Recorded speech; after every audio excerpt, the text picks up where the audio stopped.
Bienvenue au château de Brissac, qui est un monument assez emblématique de l'Anjou. Emblématique d'abord par sa monumentalité, vous voyez cette masse formidable de pierres. Et aussi emblématique parce que notre famille y est depuis très longtemps. Nous avons même la date d'achat exacte de la seigneurie, le 26 mai 1502.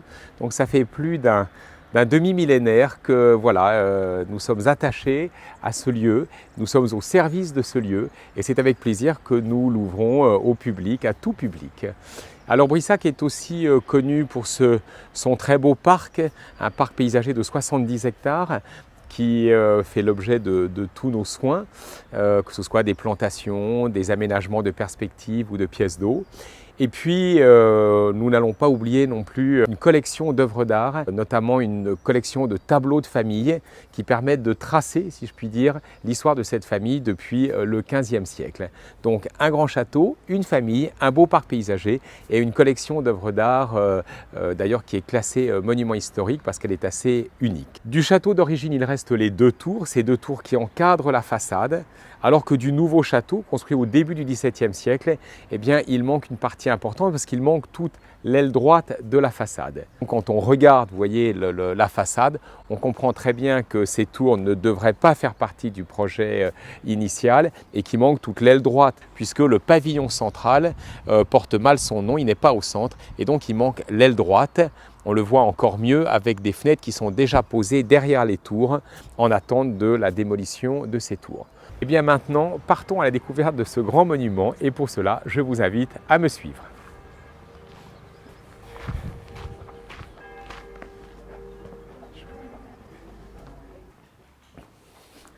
Eh bien, nous arrivons dans le grand salon et là, il y a beaucoup de choses à dire et à raconter. Si vous voulez bien, nous allons commencer par le personnage que vous voyez dans le manteau de la cheminée. Eh bien, c'est à lui que l'on doit la reconstruction du château au tout début du XVIIe siècle. Mais indirectement, c'est son décès qui va mettre fin à ce projet de reconstruction totale de Brissac, reconstruction inachevée, parce que son fils, le second duc de Brissac, décidera l'arrêt de ce chantier très brutalement, laissant donc ce château aujourd'hui inachevé. Mais c'est ce qui fait son charme, cette cohabitation entre les vestiges d'un château médiéval et puis le reste qui tient plutôt du Grand Palais. Donc nous sommes au début de la chaîne. Et vous avez ici deux tableaux que j'apprécie beaucoup, qui ont été peints après la Seconde Guerre mondiale et qui représentent mon grand-père, Pierre, et ma grand-mère. Ma grand-mère était la fille d'Eugène Schneider, maître des forges du Creusot, et c'est pour ça que mon père est né au Creusot en 1929. Pour la petite histoire, ces tableaux ont été peint par Bernard Boutet de Monvel après la guerre. Et ce peintre a connu une fin tout à fait tragique puisqu'il était dans l'avion qui s'est écrasé aux Açores, tuant également le boxeur Marcel Cerdan et la violoniste Ginette Neveu. Donc c'est une histoire célèbre de l'aviation, des crashs de l'aviation civile. Il y avait à bord donc le peintre qui allait peindre des personnages de la haute société new-yorkaise. Et cela lui a été fatal. Donc le premier duc, le 12e duc, mon grand-père, faisons un tour complet de la pièce pour arriver à ce très beau et ce grand portrait en pied qui représente le 8e duc de Brissac. Le 8e duc de Brissac, c'est un personnage très important qui cumulait de hautes fonctions, notamment celle de gouverneur de la ville de Paris. Et puis, si on est un peu plus léger, il faut savoir que pendant 15 ans, il fut l'amant de Madame du Barry et à quelques mois près, ensemble, ils sont deux victimes de la Révolution. Mais c'est un personnage qui était très bon, on le sait par des archives. Il s'occupait des enfants abandonnés, des orphelins, en créant des œuvres autour de son duché. Alors, il n'habitait pas Brissac, il habitait bien sûr à cause de ses fonctions Versailles, à la cour, mais il était très attaché à son domaine angevin et on lui doit effectivement une sorte de gloire posthume compte tenu de cette mort tragique et puis de cette liaison avec Madame du Barry. Et vous voyez sur le tableau, on le voit, et la sculpture que vous voyez en haut à gauche est le symbole de la ville de Paris dont il était le gouverneur. Il y a bien sûr d'autres souvenirs plus récents, et notamment des photos de famille. Alors, ce qui est sur le piano, c'est la génération actuelle. Donc, vous avez ici mon épouse, nos 4 enfants. Ils me dépassent à peu près tous en taille aujourd'hui. Mon épouse n'est pas française. Elle est née à Vienne, en Autriche, d'un père hongrois, d'une mère canadienne. Et elle a fait toute sa carrière à l'Opéra de Londres, où elle fut danseuse. À ce titre, elle a dansé sur toutes les grandes scènes du monde, que ce soit au Japon, en Russie, et bien sûr à Londres. Alors, ce sont des souvenirs. Moi, je ne l'ai jamais vue danser, mais je peux m'imaginer ce qu'elle était quand elle avait 20 ans. Donc, une grande danseuse classique. Elle est d'ailleurs toujours professeure de danse classique au Conservatoire d'Angers. Mais ce n'est pas moi qui ai jeté le plus gros bouquet de roses sur scène pour la demander en mariage. Mais je l'aurais fait si, bien sûr, je l'avais connue à cette époque. Voilà. Donc, une famille qui commence là et qui se termine, enfin qui continue ici. Alors, nous avons parlé des personnages qui décorent ces murs. Parlons également du plafond qui est un chef-d'œuvre de l'art décoratif de Brissac. C'est pour ça d'ailleurs qu'on appelle ce salon le Grand Salon Doré, à cause donc de ce magnifique plafond dont les poutres et les solives ont été sculptées et peintes à la feuille d'or. Vous reconnaissez 4 chandeliers qui viennent des cristalleries de Murano. Ici, petit détail amusant, vous voyez cette sculpture. Cette sculpture, c'est le fameux Mercure ailé, dont l'original est à Florence. C'est le fameux Mercure de Jean de Bologne. Eh bien, il faut savoir que jusqu'à la Révolution, le château de Brissac, le donjon du château était surmonté d'un campanile qui lui-même était surmonté d'une sculpture, d'un bronze représentant le dieu Mercure, le Mercure ailé. Et nous avons récemment acheté dans une salle des ventes une reproduction du Mercure de Jean de Bologne, lequel donc jusqu'à la Révolution coiffait, si je puis dire, l'élévation centrale du château.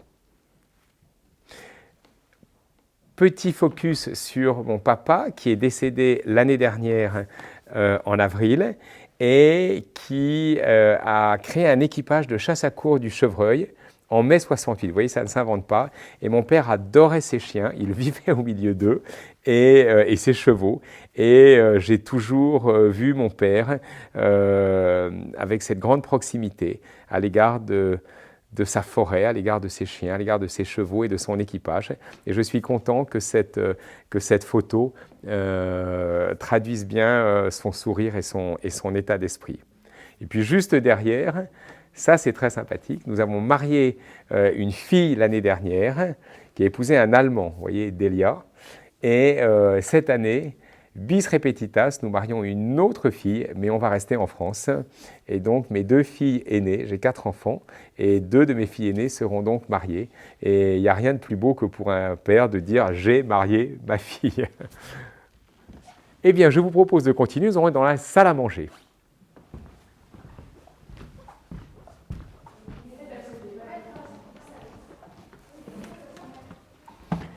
Eh bien, vous l'avez deviné, nous voici donc dans la salle à manger de Brissac, laquelle comporte plusieurs curiosités. Tout d'abord, vous voyez dans le fond de la pièce, cette tribune, qui est une tribune d'orchestre. Pourquoi une tribune d'orchestre? Eh bien, parce qu'au XIXe siècle, la propriétaire de Brissac s'appelait Jeanne Say. Jeanne Say était une grande mélomane, passionnée de musique. On verra qu'elle a fait également donc, un théâtre au 2e étage. Et elle a donc conçu cette tribune d'orchestre de façon à agrémenter les repas en musique, d'où effectivement la présence de ce piano. Cette tribune est en bois, elle a été peinte en faux marbre de très belle façon. Donc première curiosité. Autre curiosité de la pièce, cette toile monumentale qui est une vue à vol d'oiseau représentant le château de Bercy.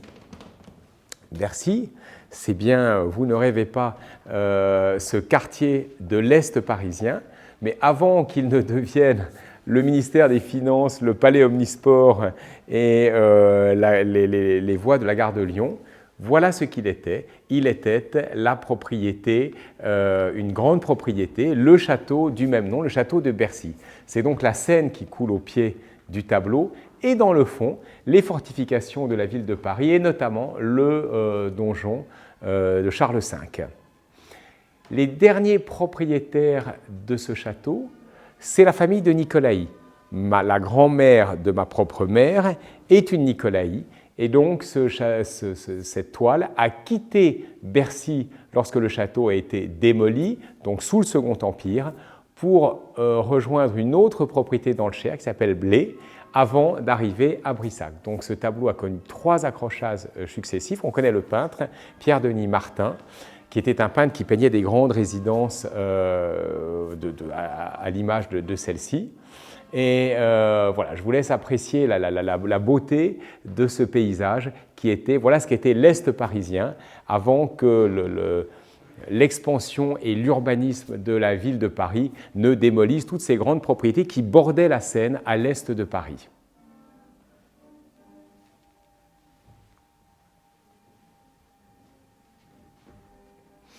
Il faut savoir qu'aujourd'hui, cette salle à manger n'est utilisée qu'occasionnellement, mais enfant, nous avons vécu ici prenant tous nos repas, le petit déjeuner, le déjeuner et le dîner, et parfois, lorsque mes parents n'étaient pas là, j'étais seul avec ma sœur aînée et un vieux maître d'hôtel qui s'appelait Louis et qui faisait grincer le parquet en marchant parce qu'il était très grand, et cela était très impressionnant.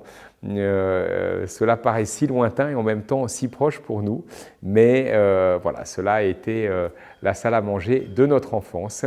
Donc, on a eu le temps de contempler ce tableau de longues heures, et ce n'est pas sans émotion quand je suis sur le périphérique que je me dis, voilà, je traverse la salle à manger de Bercy.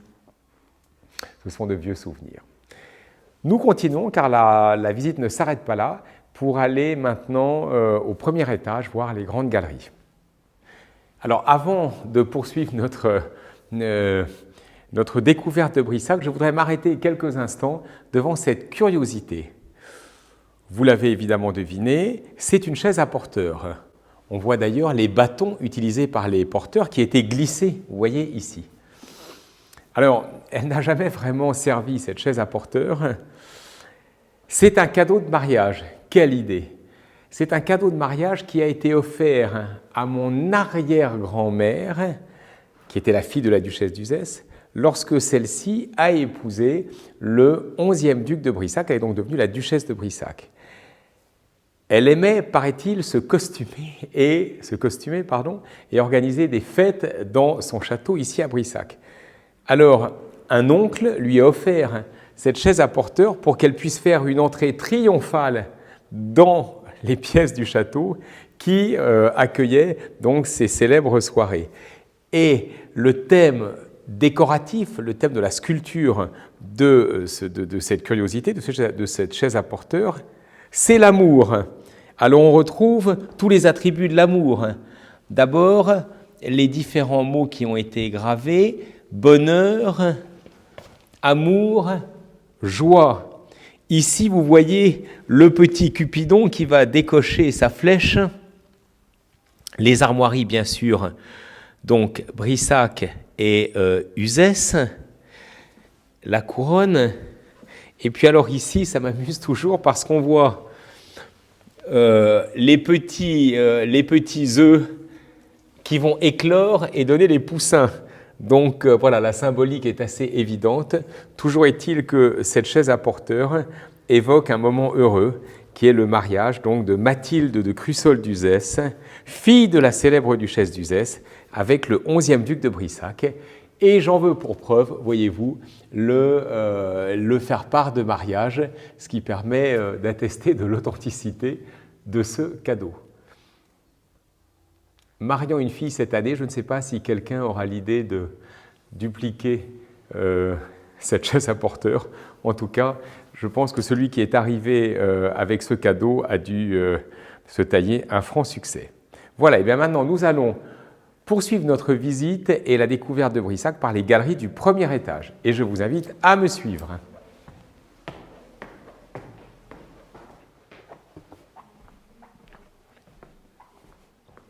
Voici une pièce très impressionnante. C'est la grande galerie, la salle de bal de Brissac. Et je vous invite à lever les yeux pour admirer donc ce magnifique plafond qui est l'œuvre de peintres italiens. Donc ce plafond est tout à fait contemporain de la construction du château. Il date du début du XVIIe siècle et il compte une centaine de petits tableaux, qu'on appelle également des tableautins, qui évoquent des personnages de la mythologie, des scènes bibliques, voire des paysages italiens. Et ça, c'est vraiment le tour de force de cette galerie. Si on veut être très précis, on dit également que ce plafond est à l'image de l'école de Fontainebleau, parce qu'on va retrouver ce même type de décoration sur les poutres principales et sur les solives. Regardez également comme le soleil est joli lorsqu'il vient frapper en biais ces petits volets intérieurs.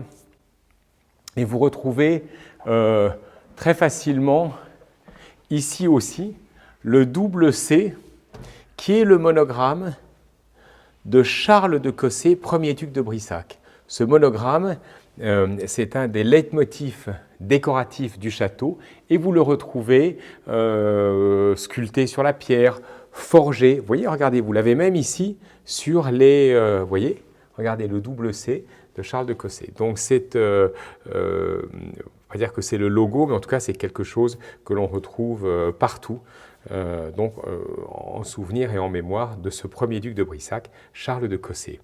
Vous avez également une chose qui est très belle, qui est la vue sur le parc. Vous voyez, nous sommes plein sud et au centre, un bassin.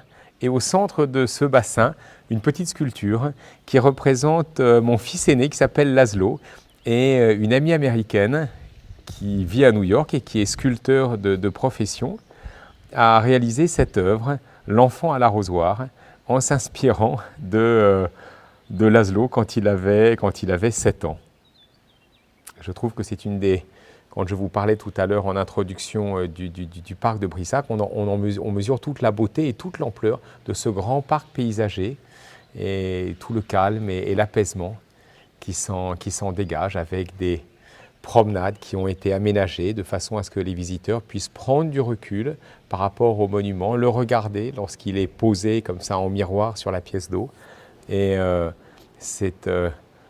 gestion d'un parc paysager, c'est des soucis, c'est des tracas, mais quel bonheur, quelle parfaite corrélation entre un grand monument et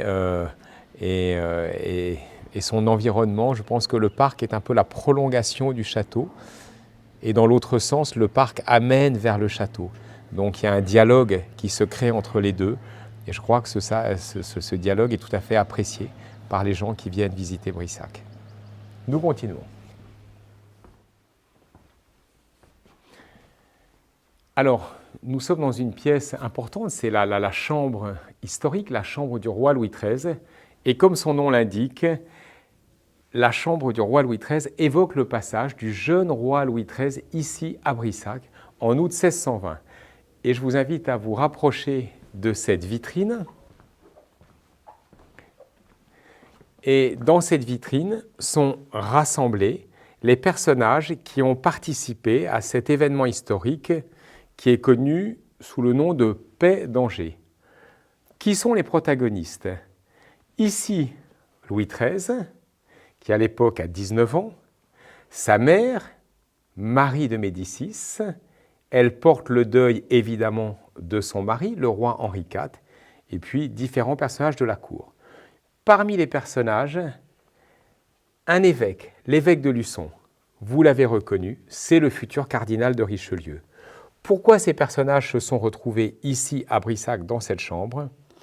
Eh bien parce qu'il a fallu réconcilier Louis XIII avec sa mère Marie de Médicis, lesquelles étaient brouillées depuis plusieurs années, Louis XIII n'ayant pas pardonné à sa mère de l'avoir écarté du pouvoir quand il était enfant et de s'être entouré de conspirateurs, les fameux Concini. Concini et puis sa femme Leonora Galigai, que Louis XIII a fait non seulement assassiner, pour ce qui est du ministre Concini, et il a fait brûler, après l'avoir fait accuser de sorcellerie, sa femme, donc Leonora Galigai.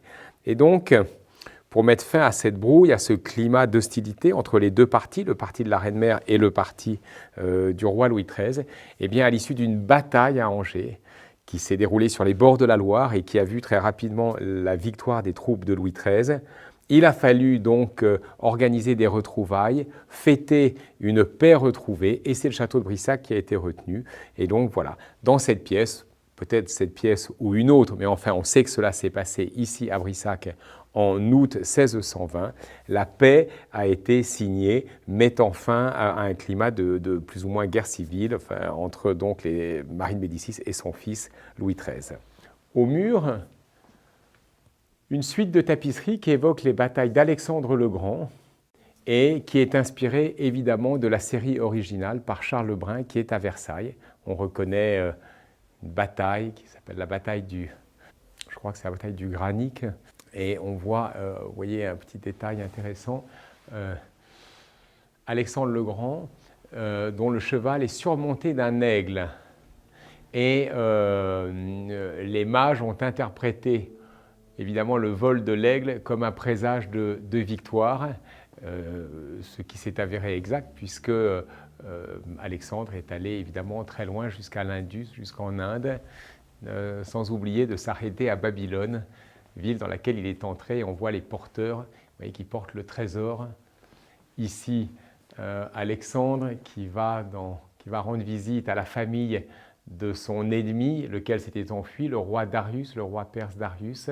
Et on voit la famille absolument paniquée à l'idée d'être massacrée, mais pas du tout. Alexandre va leur accorder la clémence.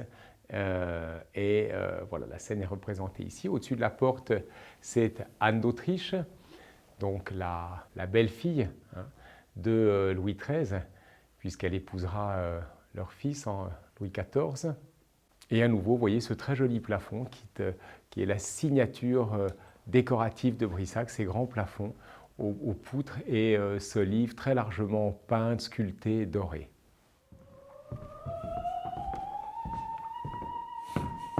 Alors nous avons quitté la chambre du roi Louis XIII pour nous retrouver ici dans l'antre culturel de Jeanne Say. Jeanne Say, marquise de Brissac. Jeanne Say était née en 1848. Elle était la fille de Constant Say, donc cet industriel fortuné dont le nom est associé à jamais avec l'histoire de l'industrie du sucre en France. Et Jeanne Say, très tôt, a développé un très grand talent pour la musique en général et le chant en particulier.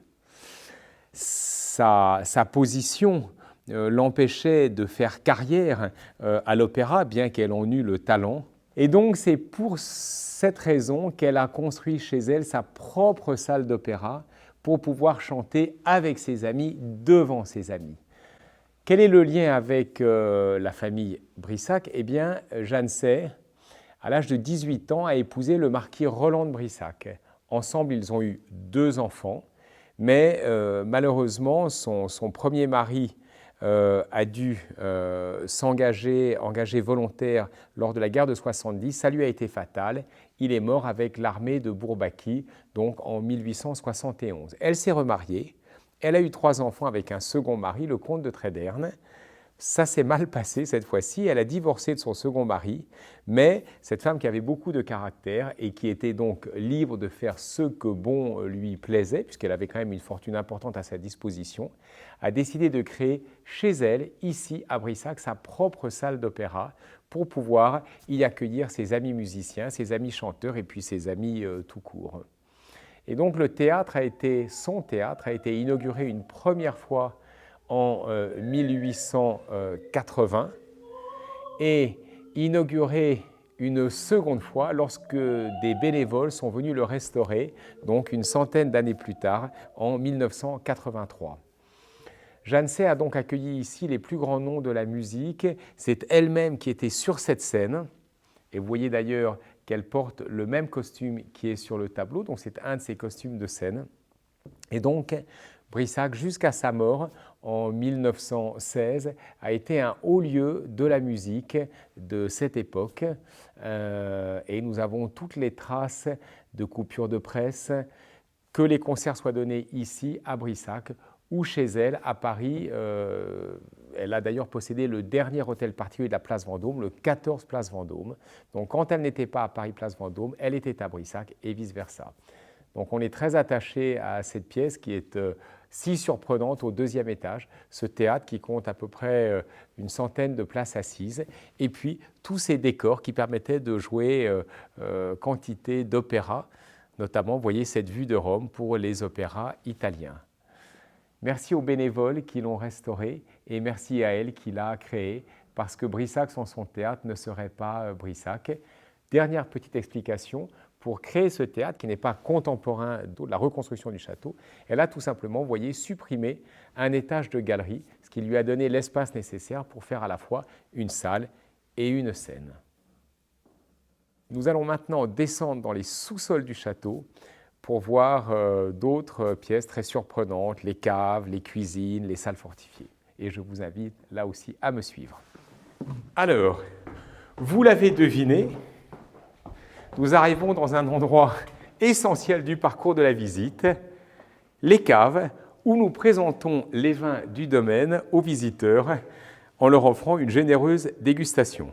Comme vous le savez, l'Anjou est réputé pour un type de vin qui est le vin rosé. Alors nous avons ici les trois vins rosés typiques de l'Anjou, le rosé de Loire, le rosé d'Anjou et le cabernet d'Anjou. Je vous invite à me suivre et nous allons en goûter 1, 2, voire 3. Allons-y.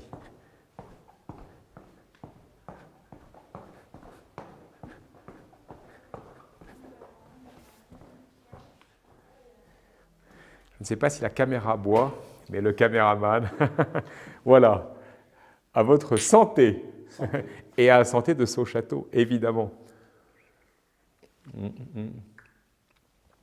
Voilà, donc cette dégustation est un petit clin d'œil à ce qui fait la notoriété de cette région, de ce département, l'Anjou, parce qu'on ne peut pas quitter l'Anjou sans rapporter chez soi une bouteille. Et on est très content si c'est une bouteille qui vient de Brissac, qui repart ici ou là, proche ou lointain. Voilà. Donc vous voyez cette mise en scène du vin dans des demi-tonneaux, des demi-barriques, qui plaît beaucoup, cette forme de marguerite. Et c'est ce qui contribue à rendre la visite vivante, parce que le vin est un produit vivant, la vigne est un végétal vivant, et puis ça fait partie de l'histoire du château. Il y a toujours eu effectivement un vignoble qui a été rattaché à ce château, aux fêtes de ce château, au dîner de ce château, et donc tout ça se poursuit aujourd'hui, et c'est une bonne chose. Nous continuons.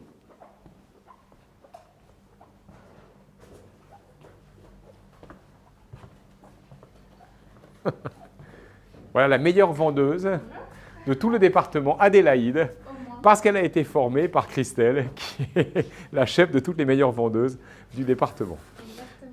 Voilà. Et Adélaïde fait un stage, et j'espère que ce stage sera fructueux, Adélaïde, que tu sauras tous les secrets de la vie du château.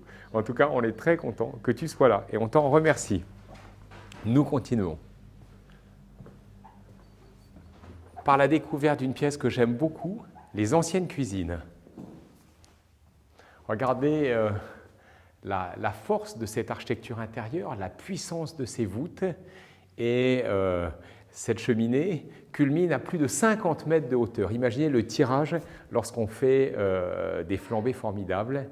C'est une joie de montrer cette pièce et de proposer par moment à des groupes de venir y déjeuner. Donc c'est notre restaurant pour les groupes, et c'est peut-être une des pièces, si ce n'est la pièce que je préfère, puisqu'il y a des ondes formidables ici, et surtout un sentiment d'invincibilité du château, de permanence du château. Ces murs sont tellement épais. Voilà, donc j'ai un coup de cœur que je mets en joker sur les anciennes cuisines. Et nous nous mettons à 3 en une journée pour faire tous les cuivres.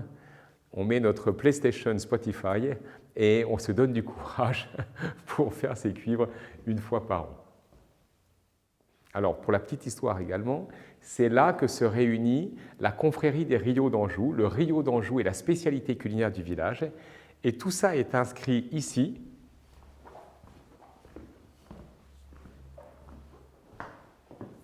Sur cette plaque de pierre de lave émaillée, vous avez ici quelque chose de très important qui est le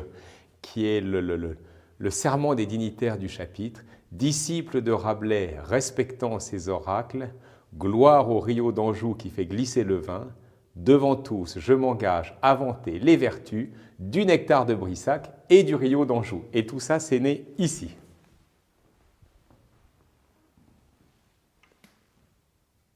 Ainsi s'achève notre visite de Brissac, notre visite découverte de ce monument qui recèle beaucoup de surprises. Quand on pousse une porte, on ne sait jamais très bien ce qu'il y a derrière. Ça fait partie de son charme. Je suis heureux de vous avoir servi de guide. J'espère que cela vous aura donné envie de venir en Anjou, de venir sur les bords de Loire, et puis d'aller de château en château, de découverte en découverte, et d'inclure dans cette découverte de notre belle région ligérienne, Brissac, son parc, ses collections, et j'aurai le plaisir de vous saluer si nos chemins se croisent. En tout cas, merci beaucoup et j'espère à bientôt.